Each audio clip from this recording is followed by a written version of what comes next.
teman-teman, selamat datang di channel Laila Zara. Nasi Padang adalah kuliner yang berasal dari Minangkabau, Sumatera Barat. Kuliner yang berupa nasi dengan lauk pauk berbumbu rempah ini mudah dijumpai di seluruh Indonesia, bahkan di mancanegara. Hal itu karena budaya orang Minangkabau yang sedang merantau dan berjualan nasi Padang sebagai salah satu sumber mata pencaharian. Kemudian ada faktor peristiwa sejarah yang mendasar orang Minangkabau keluar dari daerahnya. Berikut sejarah rumah makan Padang, jenis lauk, dan ciri-ciri nasi Padang. Nasi Padang merupakan sebutan makanan khas Minangkabau. Kuliner ini dibeli khusus di restoran yang biasanya dimiliki dan dikelola oleh orang Minangkabau. Restoran itu bernama Rumah Makan Padang. Sebutan Rumah Makan Padang merupakan sebutan kontemporer yang mulai populer sekitar akhir 1960-an. Sebutan Padang merupakan identitas masyarakat Minangkabau saat itu menyusul pemberontakan pemerintah revolusioner Republik Indonesia di Sumatera Barat. Usai pemberontakan PRRI resmi berakhir pada 1962, pemerintah pusat berupaya menghabisi semua elemen PRRI. Maka terjadi eksodus besar-besaran suku Minangkabau ke daerah lain, tak terkecuali Pulau Jawa.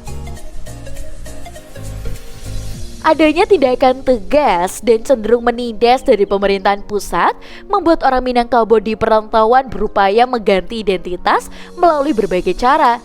Caranya adalah penggantian suku Minangkabau menjadi Padang serta mengganti nama diri Minangkabau menjadi Kejawa-Jawaan. Asal mula Rumah Makan Padang atau Lapau dapat ditelusuri sampai pertengahan abad ke-19. Nasi Padang merupakan nasi dengan sejumlah lauk, kuah kental, dan juga sayuran. Ciri khas menu nasi Padang adalah gulai yang berisi kol, nangka muda, dan kacang panjang. Setelah itu, nasi Padang dapat ditambahkan sejumlah lauk yang diolah dengan masakan khas Padang. Gulai berwarna kuning yang diolah dengan cita rasa sedikit asam. Di sini masakan Padang identik dengan bumbu rempah yang beragam seperti jahe, serai, lengkuas, dan juga kunyit. Selain itu, masakan diolah menggunakan santan, namun bukan santan instan, melainkan santan hasil dari parutan kelapa.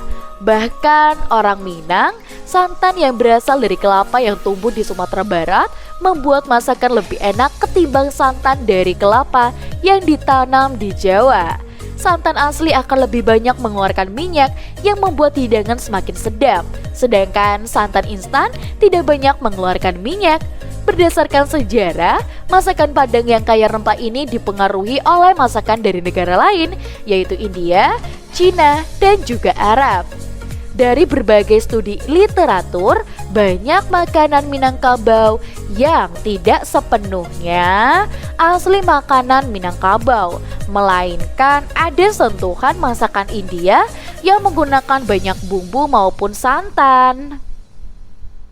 Contoh rendang. Masakan ini di sini berasal dari makanan India yang bernama gulas atau kalio. Saat orang Minangkabau akan merantau, kalio dikeringkan menjadi rendang yang lebih tahan lama.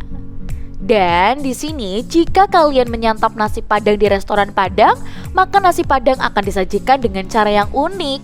Pelayan restoran akan membawa tumpukan piring lauk dengan satu tangan, kemudian digelar di atas meja makan. Pengunjung dapat memilih lauk untuk setiap porsi itu sesuai dengan selera.